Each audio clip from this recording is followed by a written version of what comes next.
It's time for another Two Women Talking, and it is I, Liana K, here with Song W. Aitson. We are Tomboy and Girly Girl, and Song. I saw Black Adam.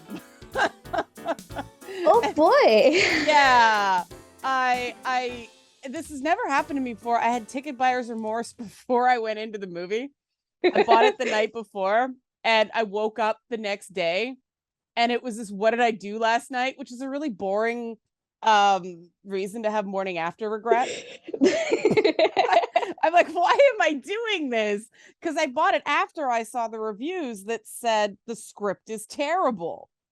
And it's an incredibly mediocre movie with absolutely zero ideas. Some pretty visuals in that slow-mo Zack Snyder overdone kind of way. But yeah, the script is garbage. And so we're going to talk today about bad writing, because wow, I mean, do you ever have that moment, Song, where you're watching something or you're reading something, like, how did this get through multiple levels of checks? Yes. Yeah. That's what I mean. There were times that you could see the different drafts, and I think that that's a major thing when you're looking at Hollywood properties that lends itself to bad writing by otherwise good writers. Is these things go through, in some cases, a dozen drafts. I always think that's a bad idea when they rewrite it too many times. But yeah, various big names have to be appeased. The producer has to be appeased. The director wants their say on it. And so sometimes you get this mess of a project, and you saw that in Black Adam. The beginning was basically Tomb Raider with a side of Assassin's Creed. And Sarah Shahi would make a great Lara Croft. She sold me in the first 10-15 minutes of the movie of her as Lara Croft. But then it becomes this weird pastiche of the writers clearly played a bunch of video games and copied. I mean, it looked like they stole the animation straight out of Mortal Kombat, which is possible because Mortal Kombat is a WB property, right? Yeah. But finally, at the ending, we got a sense of what the movie was trying to say, which is a treatise on heroism. And, because the whole thing of Black Adam's an anti-hero. Yeah. And it was so ham-handed, and I'm personally getting sick of the self-aware catchphrase lines in superhero movies. I think that was something that really bugged me in Love and Thunder, was that whole Jane. running joke of Jane, like, what's my catchphrase? I'm like, you are an award-winning physicist. Yeah. Astrophysicist.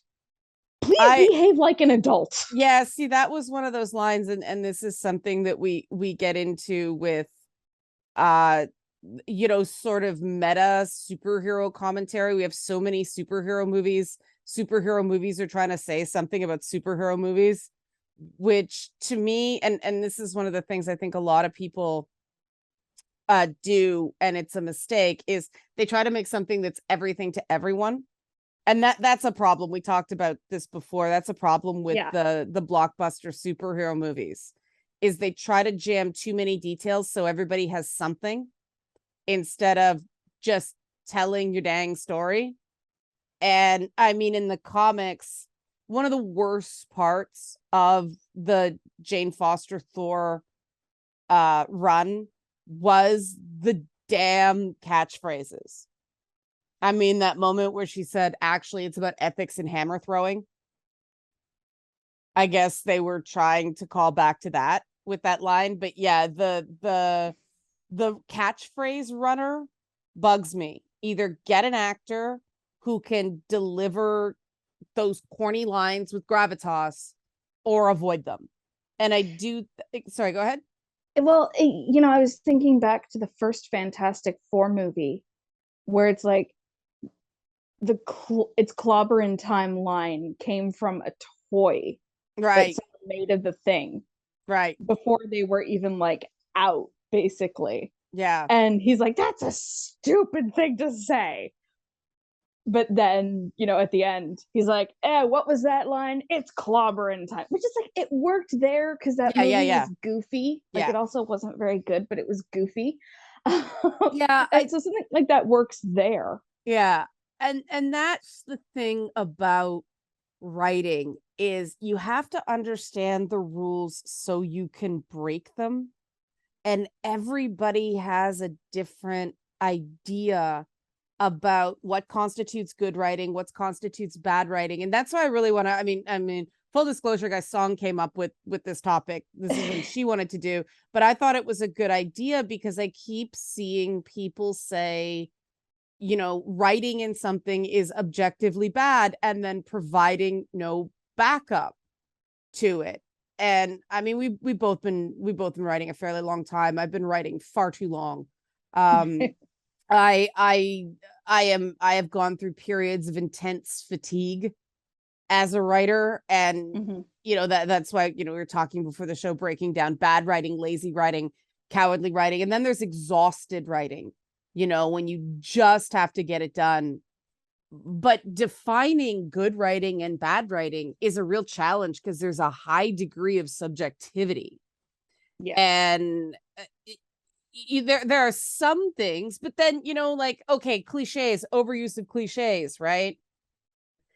Usually that's a mistake. Sometimes it works. You gave a perfect example of that with the it's clobbering time thing. Yeah. Right. And the best way I found it put, and we'll use this as a jumping off point, is that the difference between good writing and bad writing is, as this quote put it, this is from a thoughtco.com blog, better than competent writers. I like that. Better than competent writers examine their effects before they put them down. Bad writers never examine anything. And that's the only good sort of universal theory of good writing versus bad writing that is consistent. Because otherwise you get into things like, personally, filler words drive me crazy. And this is a weird thing, this didn't bother me before I started writing comics. And there's a very good reason for this, because when you write comics, you have the tyranny of the word balloon, right? Yeah. There's only so much space to put words. And I found it actually made me much better as a writer, because it made me realize it's why I like Twitter as well. It's why you're confined in how many characters you can put into a thought. And it makes you better at brevity. Now, you make a lot of really painful mistakes going along because you see how easily meaning is lost in brevity. Yes. But filler words and overwriting, and to me, clunky words. Clunky words are my big pet peeve about J.K. Rowling's writing style. She loves to create these unholy unions of like adjectives and adverbs, or verbs and adverbs. So, when the queen died, she treated the word, she served uncomplainingly. And I'm like, oh, you mean she served without complaint. Right. Stop filigree your embroidering your language. So that bothers you too. Oh yeah. Yeah. Okay. No, I see. I'm one of those people who, I'll read tweets or blog posts or sometimes even books, and I'll be editing in my head. That's what I was doing during Black Adam. I was reworking the movie to make it better. I do that in superhero movies a lot. Yeah. Now, for the most part, when I do that, it's normally just, oh, you could fix this word. And sometimes it's like, okay, this might be a style thing. Like, I would just flip these two words. I would rephrase this sentence because the way you've got it is clunky. Mm-hmm. And it's bizarre to me. We're in an era where you don't have to pay for paper to write. Mm-hmm. Like, you look at how Jane Austen had to edit her work, where she literally had to take a tiny pair of scissors and cut out chunks of her paper in order to remove stuff she didn't like. We have this now. You don't have to do that. You don't have to worry about the price of paper. You don't have to running out of paper. You don't have to worry about organizing things in your notebook and writing the first scene at the back of the book when the end is. And yet people are proud of the fact they don't edit. And really? like, this is apparently I've seen people, like, the one example I can really think of that really started to make me realize this was actually going way, way back. And I'm sorry, I'm going to remind people of this. So we remember Justin Bieber's Baby, right? Vaguely. And all you need to remember is that there's a ludicrous guest verse. Right. And there's a point in his guest verse where he lists a particular age. Like, when I was 13, I had my first love. Mm-hmm. And I think it was Bieber's producer said, hey, could you change that to match like Justin's age? Because he was 16 at the time. And it's like, that wouldn't change the rhyme or the rhythm of the verse at all. But Ludacris said, I wrote that. Basically, we don't change it because I wrote that. Oh, I see. And I'm like, and apparently there are a lot of rappers who are like, oh no, it's my first take. It's perfect. Yeah. It's the flex of I freestyle, I write my own raps. Yeah. Yeah. And do you know who else was famous for that? L. Ron Hubbard.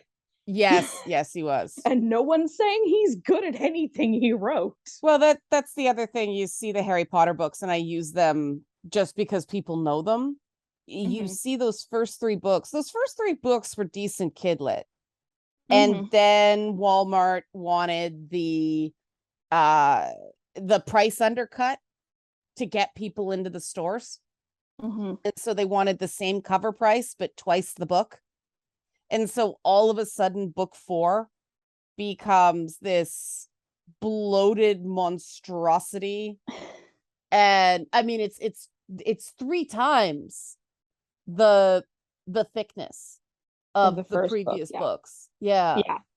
And that the books had gotten a bit longer with each one, which made sense, but then the fourth one just blew up.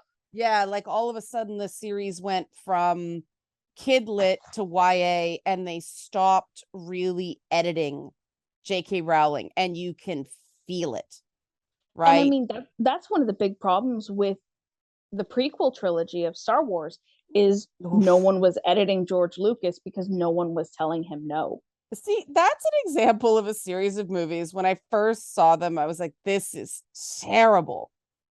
But a few years back, they were doing a marathon around Christmas, and I was in the kitchen cooking, and I just put it on, and Attack of the Clones was the movie. And it's so terrible. It's actually delightful. Like, it is so bad. Like, it's bad, but if you just kind of chill out and you don't take it too seriously, it's kind of bad in a fun way. It's like a bad in like an MST3K kind of way, like a Mystery Science Theater 3000 thing of when Hayden Christensen drops that, I'm in agony, you can't help but break out laughing, right? It's B-movie. And by all reports, apparently, George Lucas was in the back going, can you guys make it cheesier? Because he wanted to make a B-movie. Yeah. But that's what Star Wars is. Star Wars is one of those properties that people forget how it started. It started off as an homage to the Saturday matinee adventure serial.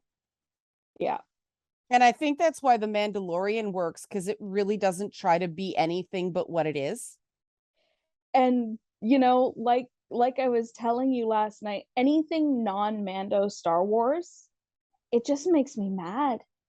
And it's other than Andor and Obi-Wan Kenobi, what else was there? I forgot. Any Disney Star Wars, pretty much. Well, what is there other than the cartoons? There's the sequel trilogy. And the sequel trilogy. Okay, I keep blanking those from my memory. I don't blame you. I try to do that as well. See, but you know, sorry, go ahead. So, like I said last time, I still haven't seen Rise of Skywalker, and sometimes it hits me. Like, I'll just be going about my day, and it hits me. There is a Star Wars movie that I have no interest in seeing. Yeah. And if you had told 9-year-old me that, I wouldn't believe it. Mm-hmm. Like, what do you mean there's Star Wars I don't want to see? I love Star Wars. And ironically, like right after we were talking about it last night, I went over to Instagram and they just released a book that is the wedding of Han Solo and Princess Leia. And the Instagram influencer I saw it from was like, oh, it's a wedding decades in the making. And it's like, I'm sorry, I read the courtship of Princess Leia. Right. Yeah. Well, they wiped it all out to resell it to people, right? Which it, and from what I've read of the new stuff, it's like, I read a lot of the old EU books, but I kind of struggled with them because they do lean more into the science fiction. Yeah, they went hard sci-fi instead of space opera, and I had issues with that. Yeah. And some of them are very dry. Yes. Yeah, like, because they get these hard sci-fi authors. Yeah.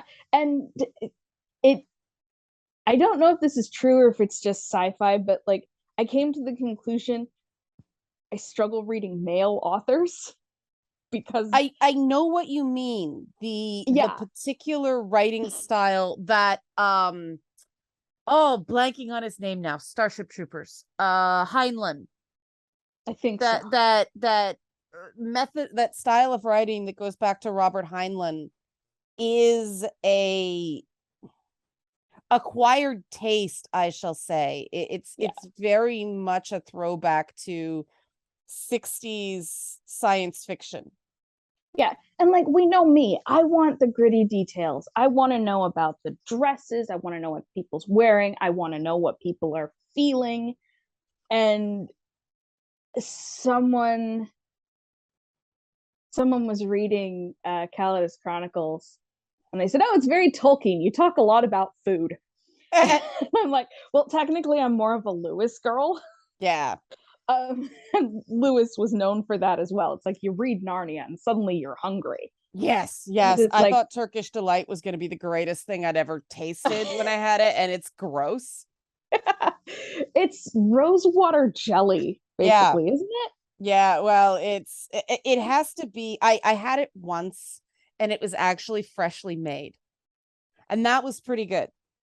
And see, the commercially produced stuff is old, and it has too much sugar, and it's nasty. Yeah, and like, I'm pretty sure when I first read the book, my mom told me it was like baklava. Oh, wait, no, it's not. No, it's not. It's very much not. It's like a baklava hernia. See, I really like rose flavor. I do too. I think if I had freshly made good stuff, I would probably really like it. Yeah, it's like sushi. There's a huge difference between good sushi and bad sushi. Yes. Yeah, and it's all about the freshness of the ingredients. That makes sense. Yeah. But, touching on the sequel trilogy again, there is an example of a series that just took itself way too seriously.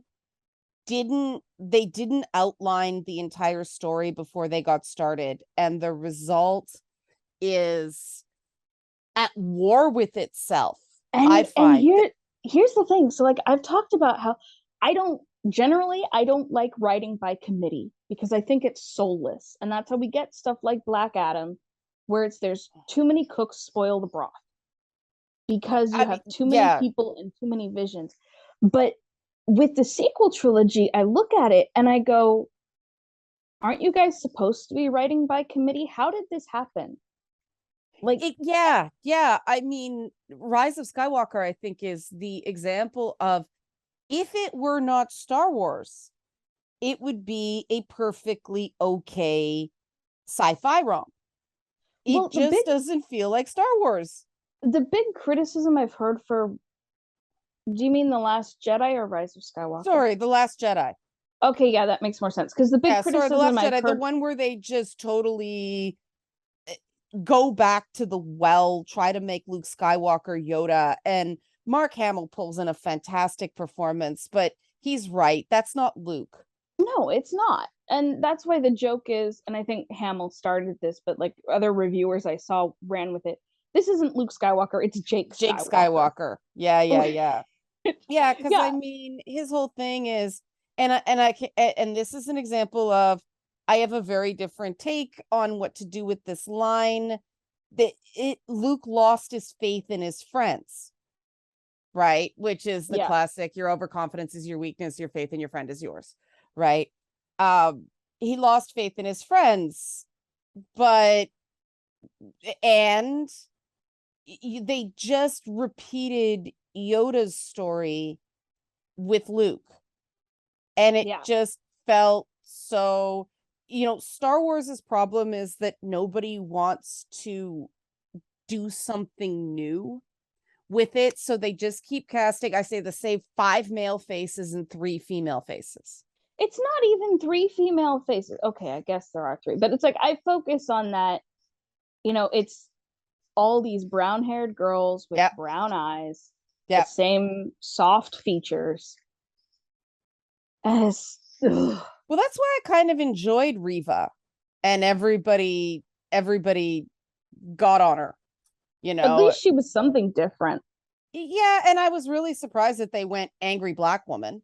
I thought they would take more crap for that, but she was, I mean, I thought they went back to a proper application of the dark side. I mean, the problem with the sequel trilogy is it's not, I mean, they're doing that dark Jedi thing instead of the Sith, and I kind of understand why. It's a more fluid format. You can do more with licensing, blah, blah, blah, blah, blah. But this is where we get into the business of entertainment and the things writers are required to do in service of the business instead of the service of the work. So, I heard one advice I heard about comedy once was, if the audience doesn't get the joke, then the joke should be invisible. And as you were talking, and as you were talking, I realized in a way that applies to the business side of things as well. If the audience doesn't have a deep understanding of business and how these things work, it should be invisible. Like, I look at The Mandalorian and I look at Grogu. Yeah. And I'm like, I know this is calculated. Oh, it was so shameless. Although they didn't seem to know just how much that was going to blow up. They were not prepared for that. Look how long it took them to actually get merchandise. Yeah, well, they made the same mistake with Morris and Shang-Chi. If I could have walked out of Shang-Chi, gone right to a store and bought a Morris plushie, I would have, but you had to wait. It was like 3 months or 6 months or something like that. And so the impulse buy went past, the impulse buy urge passed. But Morris was freaking wonderfully creepy cute, and there was nothing to buy. Disney has been missing, and that's a business thing too. It's the way they do their licensing. They have to convince toy companies to buy a license without seeing the movie. And too many licensing holders have gotten burned. Star Wars was a big one. Yeah. Because people didn't know that Rey was the main character. And so they all went with Kylo Ren. And the only Rey stuff that people could buy their little angel daughters when the movie came out was the Disney Infinity playset. And people got stuck with a lot of Kylo Ren merchandise. And and I remember with The Last Jedi, stuff just didn't sell because people were so disappointed with that movie. That whole phenomenon was, there's an example of, we said something, I agreed, I'm going to amend it now. Because too much design by committee. I think Marvel, the MCU, is leaning too heavily into design by committee. It's too top down. Kevin Feige has too much control, which is why it feels all samey. Mm-hmm. And even with the taking the piss out of that She-Hulk did, then they talked it to death in the media, and it becomes abundantly clear Kevin Feige still signed off on everything. He vetoed lines he thought went too far, that made fun of him too much. Yeah. And that's why I find the whole anti-male feminist agenda conspiracy theories on that show bizarre because a white straight cisgender dude signed off on everything. Kevin Feige approves everything in that universe, and I think to its detriment. I don't know what happened with the Eternals. I think Chloe Zhao's pedigree meant they didn't look at it as hard, and I think they've cracked down since, because yikes. But yeah, then Star Wars, Star Wars was the one where in the 3 films they didn't plot the trilogy out, so J.J. Abrams handed it off to what's his name, Rian Johnson, who undid a whole bunch of things that J.J. Abrams did, and then J.J. Abrams went and put it back. It was a trilogy at war with itself. And one of the big complaints I heard about Rise of Skywalker was that it basically became 2 movies in one. Oh, totally. As well, it was also trying to retcon most of The Last Jedi. Yeah, I mean, one of the things that The Last Jedi did that I kind of liked is that it established Rey as like nobody from nowhere, which I liked. But then no, they didn't stay with it. Okay, so here's, in the whole who is Rey debate, I came up with this theory that I heard the idea that maybe she was a Kenobi. And people were like, oh, well, how would that happen? And I'm like, well, Obi-Wan was on Tatooine for a long time. Mm-hmm. I can see him meeting like this female spacer. Maybe she's injured and he's looking after her for a while. Things happen. She leaves, turns out she's pregnant, she has a kid, never tells him that kid has a daughter who turns out to be Rey. Hey, Rey's a Kenobi. Yeah, well, I would have liked that a whole lot more than Palpatine. Obi-Wan in Clone Wars had the thing for that blonde chick. I don't remember the names of anybody in Clone Wars. Okay, I know it's Satine. Oh, that's right. I remember this just because that's the name of the girl from Moulin Rouge, which is another movie that Ewan McGregor was in. That's right. Okay. But yeah, he had a thing for blonde lady. Yeah. And like that's the second girl Star Wars face. The very severe blonde. Well, what's interesting is there was a point in the Jedi Apprentice books where Obi-Wan briefly left the Order because he and Qui-Gon landed on this planet where there was this rebellion going on, and it was specifically being led by, I think he was like 15, 16 at the time. Right. And it was being led by people about his own age, and he fell in love with the girl who was leading it. Right.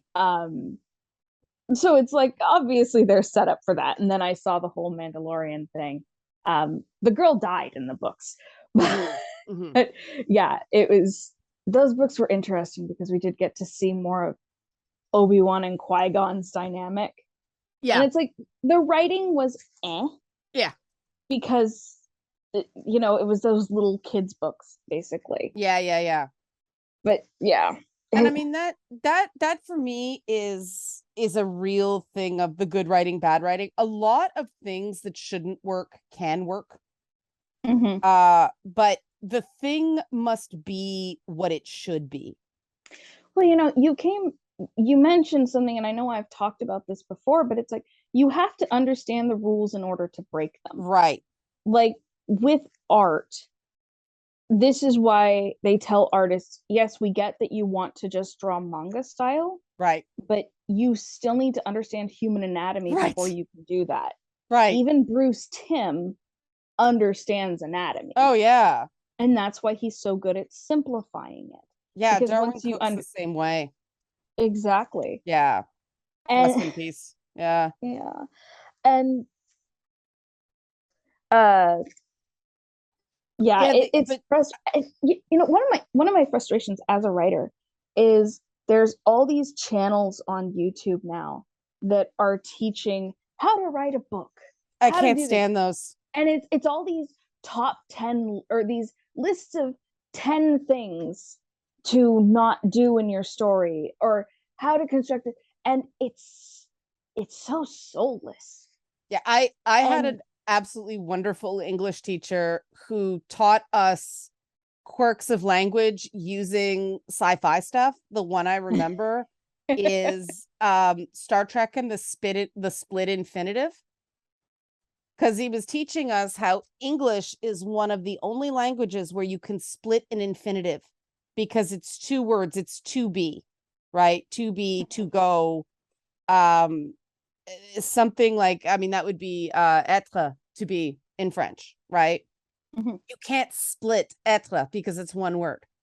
So you can't write to boldly go in French. That is a quirk of English. And that flexibility, I believe, is why English flourished. But that flexibility is exactly why writing is hard. Because you've got Shakespeare, who was excellent at making up new words. Yeah. Right? He made up elbow, didn't he? He made up a lot of words. Yeah. Some people say he nearly tripled the English language. He also made up a lot of names. Yes. I remember seeing a joke. It's just also kind of uninformed. Like, maybe the reason Henry VIII married 3 different Catherines was just so he wouldn't have to remember their names. Yeah. I'm like, look, this was pre-Shakespeare. There weren't a lot of names running around. Yeah. Yeah. I mean, Shakespeare and part of the thing about Shakespeare is the reason he was so brilliant was precisely the reason that a lot of people thought he couldn't possibly so brilliant. He didn't have the formal education.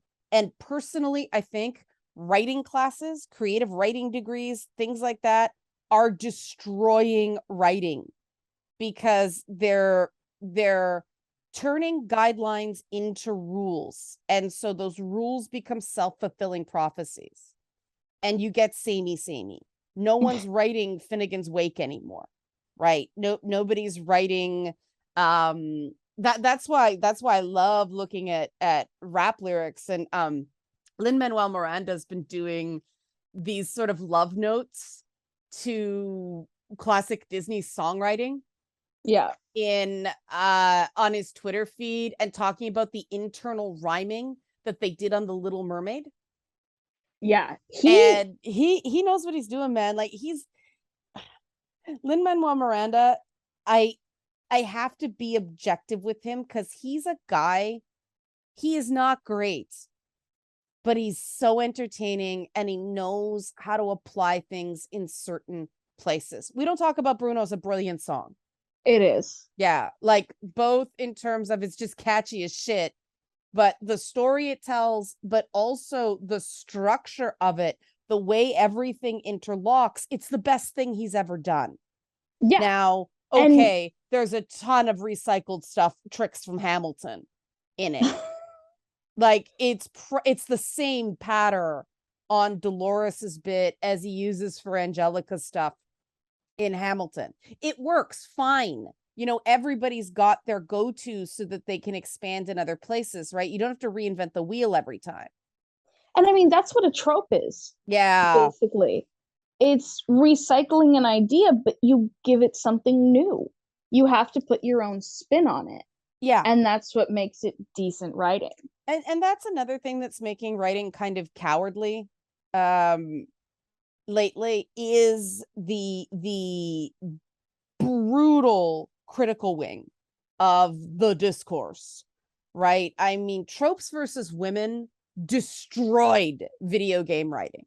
I will say that because everybody got afraid of certain constructs that, I mean, there's a reason I'm making a video game about a damsel in distress. Okay, I'm fucking taking it back because it's a perfectly good trope. Belle is a damsel in distress from Beauty and the Beast. It's just told from her point of view. And one would argue, well, if it's the main character, it's automatically not the damsel in distress. Yeah, okay, fine. This is commentary on commentary. Is it a good story? And so many people got so afraid of invoking innocence in their writing through those metaphors that we ended up with the bald Space Marine girl edition, which I nicknamed Brown Hair McPonytail. You know, the Mandalorian is a shining example of something that just leverages tropes, Western tropes. Yeah. Right. I read an interesting piece about written by a Native American person who said Grogu's the little Indian boy, the little Indian kid that the gunslinger finds after a massacre and adopts. So that Grogu's ours. I'm like, no, Grogu is for everyone, but he wasn't, they hadn't revealed his name yet. But I'm like, yes, that's exactly what they're doing. They're doing the orphan with Grogu. Nothing wrong with that. Like, yes, it's a trope that's done to death. Like, to death. But they made it an adorable little bastard alien, and so they added something new to the trope. That's the way it's done. You ever heard the change one thing rule? Remind me. Like, I think I have. Change one thing, you're a genius. Change two things, you're a mad genius. Change three things, it's never going to work. Yes. And that's my tinfoil hat theory about why people went batshit over She-Hulk. They changed three things. I'm going to be honest. I'm ready for She-Hulk to fade from cultural consciousness at this point. I am too. I'm tired. Yeah. Because the response was ridiculous. And that's one that this is the thing that made me really want to do this. I wanted to do it before because it was Song's idea. I sound like such a narcissist here. But this guy in a chat on Nerdette stream, every time we brought up anything to do with She-Hulk, even if it was just an aside, the guy would go, "It's bad. It's objectively bad. It's objectively bad." And I kept saying, "Why is it bad? I already said." It's like, all you said was it's objectively bad. It's bad. And I finally said to the guy, "All right, man, what is your qualification in writing that you can make that determination? What is it? Why should we listen to you? What knowledge do you bring to the table?" And the guy got so offended. But I thought it was a fair point, because if you're not going to say something on its face, okay, yes, we can see why this is a problem, it's not objective. And that's really I've had lengthy hours long conversations with other writers over drinks, and we can't agree on certain things, whether it's good or bad, or it's so bad it's good. And I actually thought She-Hulk was well crafted, with a couple notable exceptions. I just think they tried to throw too much at the wall. And they didn't give the audience, they didn't spoon feed the audience. Either you got why the name Josh was significant, why you got the name Todd was significant, or you didn't. And for me, it was a great experience because, I'm like, oh, that guy at the wedding was so nice. And then they drop his name at the beginning of the next episode. Of, oh no, his name is Josh Doom. It worked really well for me. But then I was talking about the scene at the end with the barbecue and Scar and Hulk showing up. And Hulk's in like the Hawaiian shirt and Scar's still in his what are they, the black something? I forget his people's name. But people are like, what's with the hair? What's with that? I mean, the hair is an adapted indigenous haircut, which I thought was a beautiful. Wasn't he bald in the comics though? No, he had this long flowing hair. And because that was the time, everybody had the long flowing emo hair. Right now, I pointed out in CGI, especially CGI done quickly, long flowing hair is death. We see it on Jen in the early episodes. We see it on She-Hulk. The hair is just not moving properly.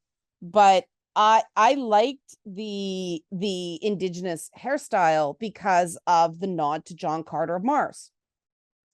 But they don't explain it. And so I said, oh, I love that, because that's that you just get off the airplane and you promise somebody you drop by their cookout and you don't have time to change. So you show up and it's a little bit awkward.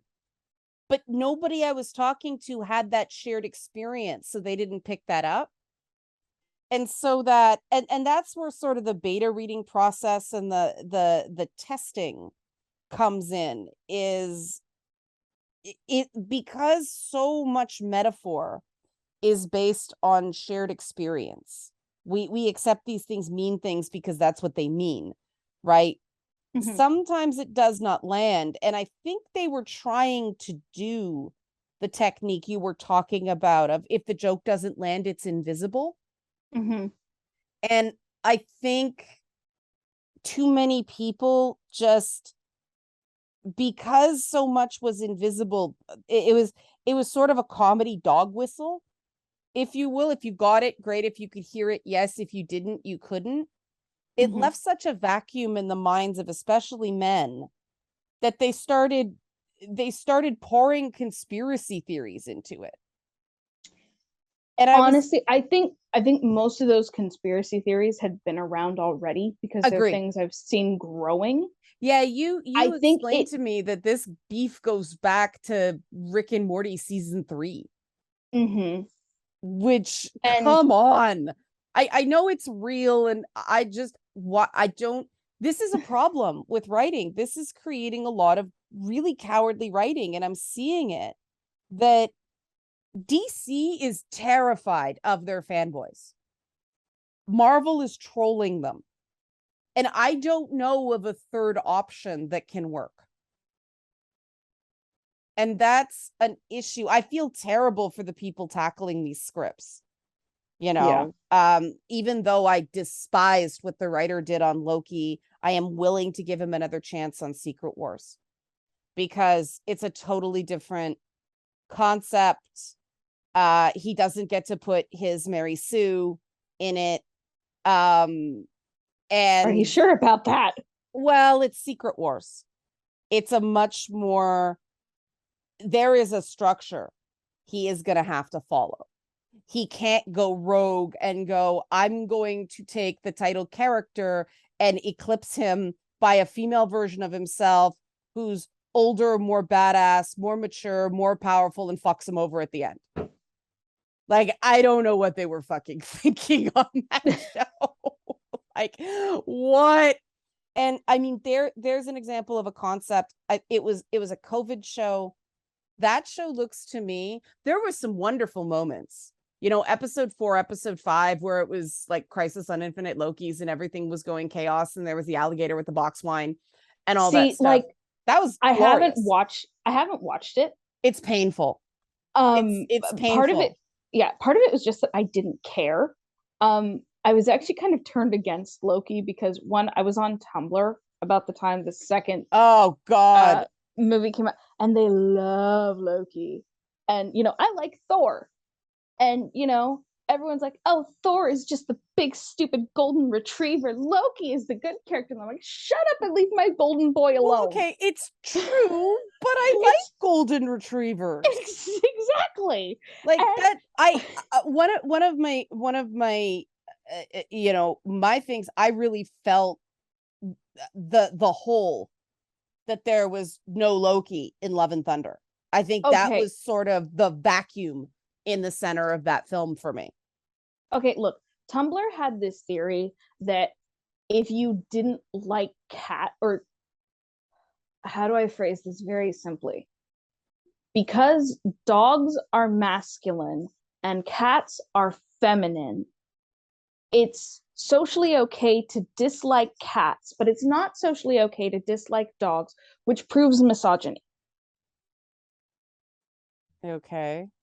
Yeah. See, this is where we get into the maps of meaning, Jungian archetype shit, where female is chaos, masculine is control, and this is where I start going, get a pantheon that isn't white that breaks down. I mean, that was so okay. Here's the difference between subjective and objective bad good, right? Using the Loki show. it is objectively bad that they couldn't figure out whether he was a god of mischief or a god of chaos. They couldn't figure out whether he was a narcissist and therefore incapable of love, or if a true connection to another person, which was a copy of himself, was going to be his salvation. It's definitely an attempt at a redemption story, but Pygmalion is not a redemption story, right? No. And My Fair Lady, she leaves at the end. Doesn't she come back? She does come back. Yeah, that's the thing. But Henry Higgins is not a good dude, right? No. And narcissists don't form connections. Period. End of story. You cannot have it both ways. And so because of that, you're such a narcissist, oh, you fell in love with yourself, like all that ripping him early on just felt like abuse. And yes, the TVA is a really evil entity, so on and so forth. I could go, okay, I'm following you.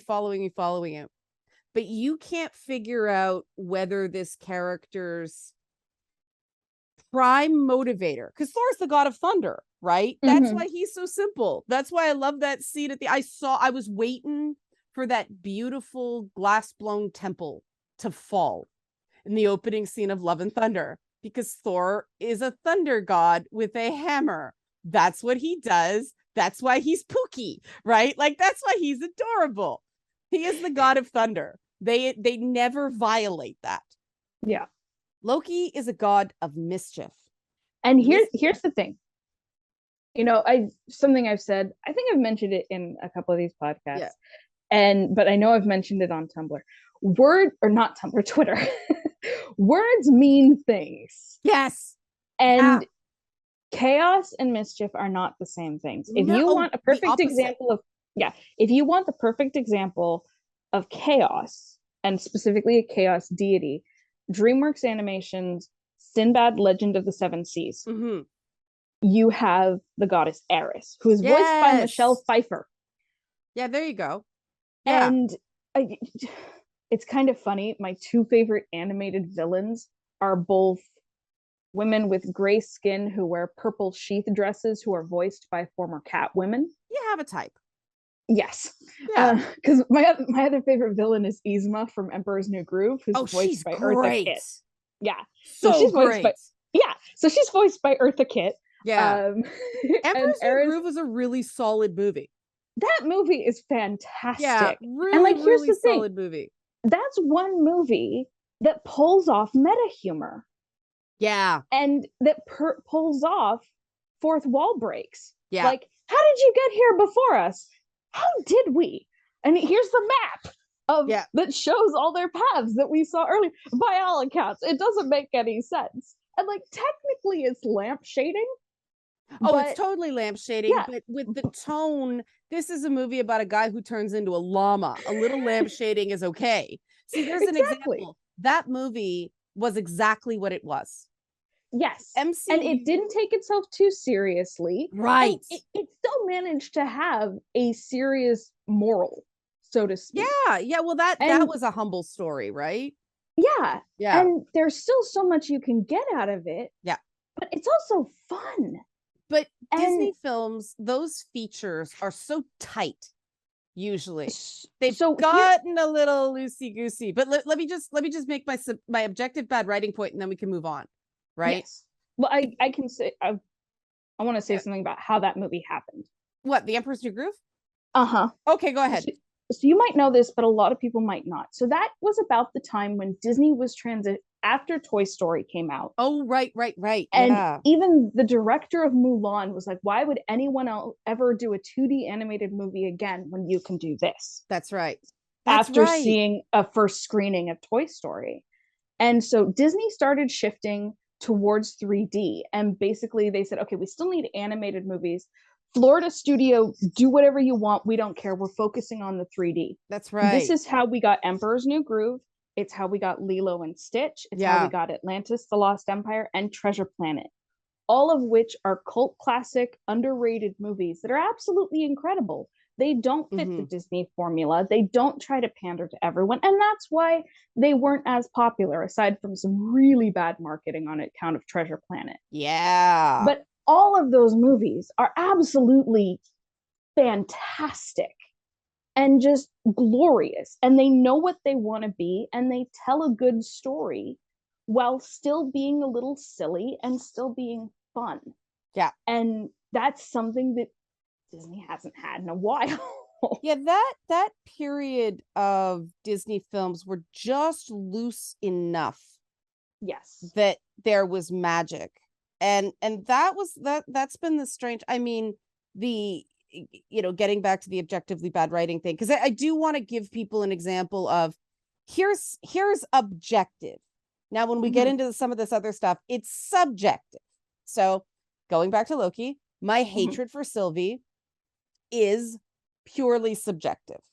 In my opinion, the character is performed is not the character on the page. The way she is described is not what you see when you look at her. Now, that is not a writing problem. That is an interpretation problem. It didn't transfer from page to screen cleanly. There was signal loss. Now, it is an objective problem when you have a god of mischief acting like a fucking fascist, going on about purpose, and then he's chaos. That's just a mistake. Yeah. Mischief is designed to teach. Mischief imparts wisdom through opposition. Kenneth Branagh understood that in the first film. Loki was Odin's blind spot. And he understood that because he made Norse gods doing Shakespeare, which is perfect for Thor. I know some people are like, oh, Thor's boring. No, it had a modest budget. I was astounded at how well they made it work because, Thor comics were never my favorite thing. It was all really silly, but they understood that Stan Lee villain. Those classic Marvel villains weren't evil. They were either mentally ill or they were really sad.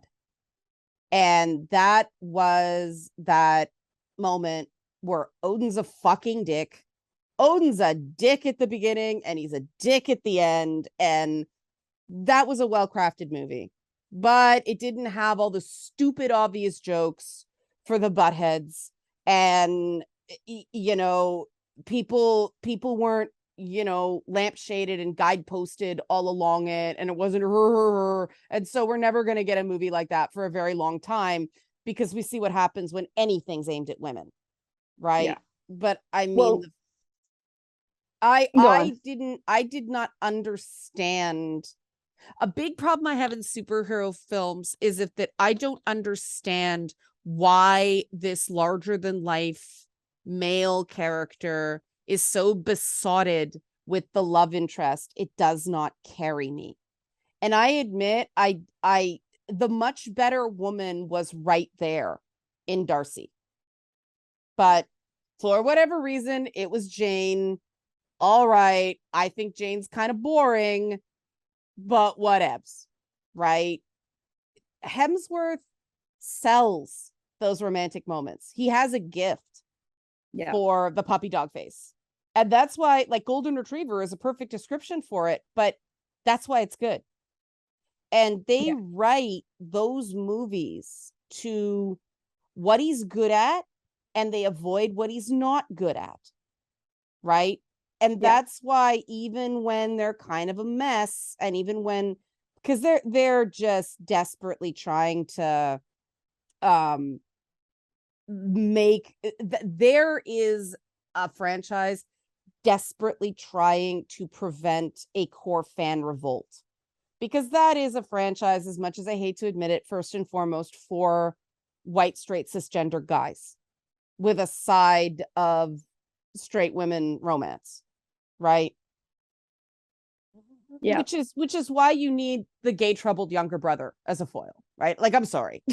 well, I wanted to point this out because we talked about the golden retriever thing, and it comes back to what I said a while ago, which is he's strong enough to protect me, but he's safe enough that he won't hurt me. Right. That's why the golden retriever part of Thor works. Right. because this is not someone who's gonna get angry one day, right, and be like, how dare you, yada yada, and smack you across the face, because at the end of the day, he is a sweetheart. That's right. And he super is. Yeah, and so that's what appeals to me about Thor, because he perfectly fits that description. And that's why I love the daddy issues line in She-Hulk. Cause like, what's with all the daddy issues? You know, the Loki, same daddy. And yeah, it's true. Both different of them, issues. Yeah, different issues. But that's because one's an idealist guardian man, the other is so very much not. And I think they're both sweethearts in their own way, and they were raised in a culture that didn't allow them to be. And that's why Thor became worthy through the love of a woman. He was allowed that softer side. Yeah. And yeah, sorry, but yeah, there's an example of just not being able to figure out if a character's core motivator is the first time the glorious purpose line came out of his mouth. As well as he delivered that line, holy shit, like that's another Jake Skywalker thing. Hiddleston is processing crap and turning it into compost, right? Like the shit that guy manages. Oh my God. Like, can I please get acting classes from that dude? So fucking good. Same thing with Hamill. Just, he made that shit work. I was compelled. And so I just stare. He couldn't make the God of Chaos thing work. He could make the glorious purpose thing work because that was the gig in that movie. And okay, I'll give them the write-off on the Mind Stone that it actually pulled him away from, but I wish they'd unpacked that the way they did in WandaVision, that part of the reason Wanda screwed up is exposure to the Mind Stone. Yeah. But a mischief god doesn't scream, I am filled with glorious purpose. No, your purpose is mischief. He already has a purpose, right? And so, okay, now we've got the fucking glorious purpose shit that they repeat ad nauseum, catchphrase. But then now it's chaos. Now he's chaos. No, he's the god of mischief. You have one job. Asgardians literally have one job. Can we please stick to that one job, right? And Thor is allowed to be the god of thunder, right? Because thunder has a purpose. Its purpose is to be thunder. You know? And the worst thing I think with Loki and why they do oscillate between chaos and mischief, I don't think they know the difference. They don't know the difference. And they don't know the difference. And like I said, one of my things is words have meaning. Yeah. And a lot of people don't understand this. Most people just use words as grunts that convey a feel. Yeah. And that drives me crazy because I love mischief gods. I love Anansi in African myth and Iago. Because that's in the first Thor, he's playing Iago. Like that. Oh, yeah. Even the staging in certain scenes, because what is Iago's big I am statement in Othello? I am a villain, right? And that's Iago trying to convince himself. Every time a Shakespearean character makes an I am statement, they're talking themselves into it. Yeah. Right? Come, you spirits, attend on mortal thoughts and sex me here. That's a laugh line in the original, because that character is played by a dude, right? Yeah. Now it's this big scenery chewing dramatic moment. Not as intended, but fine. It works both ways. But that's an example of an objective mistake. When we get into my hatred of Sylvie, that is much more objective. Because subjective, I'm sorry. Because I have a huge pet peeve of very, very old characters. Because I know I am way more numb and cynical and jaded now than I was at, say, 25. And that's only a difference of 20 years. Yeah. If she's 1,500 years old, which is, why is she even that old? Those gods aren't that old. And she's based on Enchantress 2. You know, Sylvie in the comic books is basically Loki Smurfette. You know how Smurfette was made by Gargamel to infiltrate the Smurfs? Mm-hmm. That's pretty much what Enchantress is in the comics. And now they've made her this alt character. And like, there's another problem with the show. They can't figure out if variants are copies of the same person or different people. And I argue that they're different people because they may all start with the same fundamental characteristics, but they have different experiences, which mold them in different ways. Yeah. Right? And you can't deny that. I mean, there's the debate nature versus nurture. It's nature and nurture. That's right. Both things contribute to who you are. Yeah. And I remember there was, what was that book Marvel did where it's like all these alternate universe versions of characters? Oh, the What If series? I don't think it was that. It was literally like a team book where it was just alternate versions. Right. But like I remember there was a version of Gambit who was the son of Namor and Sue Storm. Oh, interesting. And I'm just like, no, like that doesn't work. And well, like that's what I felt about that Miles Morales What If recently. No, Miles Morales isn't Thor. No. What ifs are supposed to be what if change one thing. Yeah. Right? You know, what if Thor was an only child? What if Conan the Barbarian walked the earth today? There you go. Right. You know, I love that comic, by the way. It's a single very good. Yeah.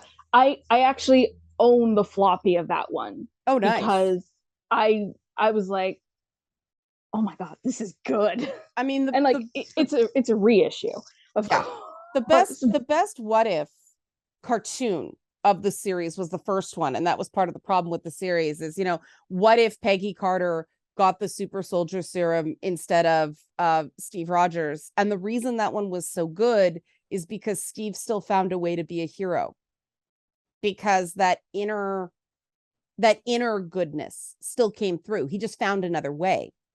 You know, right? Something I've noticed about anthologies is they usually do put like the best stuff right at the beginning. Yeah, because they want people to read past the first one. And I get that, but it's also like it just gets progressively worse. That was a real challenge when I edited the Wrestling with Gods anthology. Gee, can you tell why I'm so picky about gods? Gee, I actually published something. Because that was about the structure of myth. And so it was taking the stories and then arranging them so you didn't get that. So you actually went on a journey in vignettes and ended, like I deliberately ended on the story where somebody ascends to the afterworld, because it felt like closing the book. Right. And so I knew what the first story was going to be. I knew what the last story was going to be. And then you sort of have to, okay, what's our act 3 scene 1 here? And that's its own form of writing, so to speak. How you arrange your building blocks matters a lot.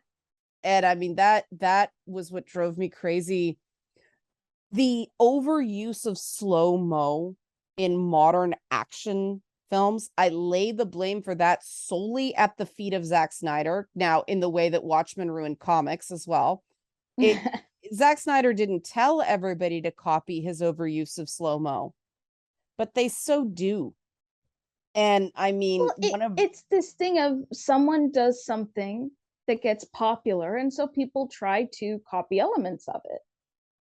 Well, yeah, because again, it's flashy lights that give you a feel instead of grunty sounds that give you a feel. And I think that is sort of a mark of bad writing. It's scritchy things on page that give you a feel.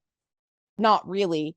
Instead of, what are you trying to do here? What are you trying to say here? And how do you do that? And that first Iron Man movie was solid that way. It was. I rewatched it like a month or two ago, and I hadn't seen it in years. But it was a good movie. Yeah. I'm like, oh, this is what Tony was like originally. Where it's like he had a dry sense of humor and he was kind of snarky, but it wasn't that quip a minute thing. Yeah. Well, and I mean he was an arms dealer. Yeah. People forget that. And I mean one of the writing mistakes I see in this stuff, and Black Adam tried so hard to overcome this, and they just did it badly, because there's an example. Remember I said how the Thor movies write to Chris Hemsworth? They don't make him do anything he's not good at. They made Dwayne I don't know. Johnson, I don't think he's that good at humor. Or at comedy, but okay. He's good at a certain kind of humor. They overuse it.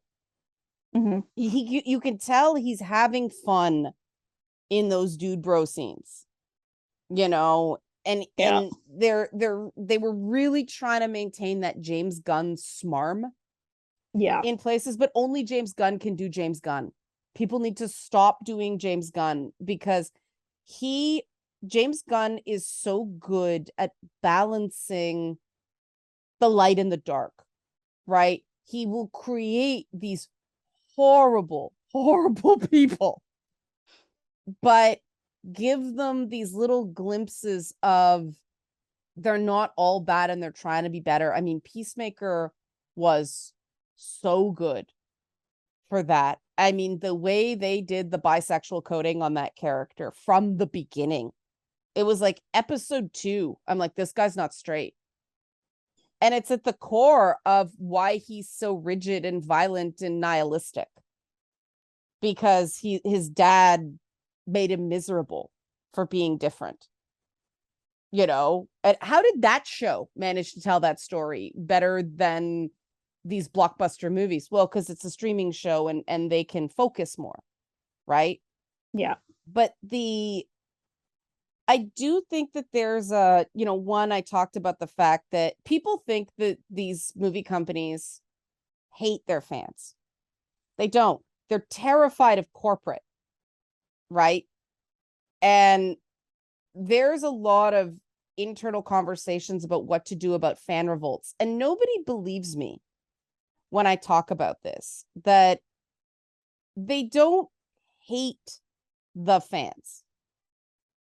They are terrified of this online phenomenon. And so you see movies like Black Adam that try to explain utterly everything so everybody gets it and everybody knows exactly what's going on. And that ruins your pacing, you know? And this is the problem. This is where subjectivity comes in. And that's what, the whole why I keep going back to, my ears immediately prick up and I immediately go, hold up, let's slow your roll when someone starts saying things are objectively bad, because it should take, a minute to explain something objectively bad. I did it earlier. That's why I felt the need to give that example. Here's an example of something objectively bad. When there is a subjective disconnect between the audience and the work, that is a much harder problem to solve. And I want people to be aware of that, because that's what comes into this isn't for you. The Black Panther movie was a shining example of that. If you didn't recognize what was going on in that movie, it wasn't going to be your favorite thing.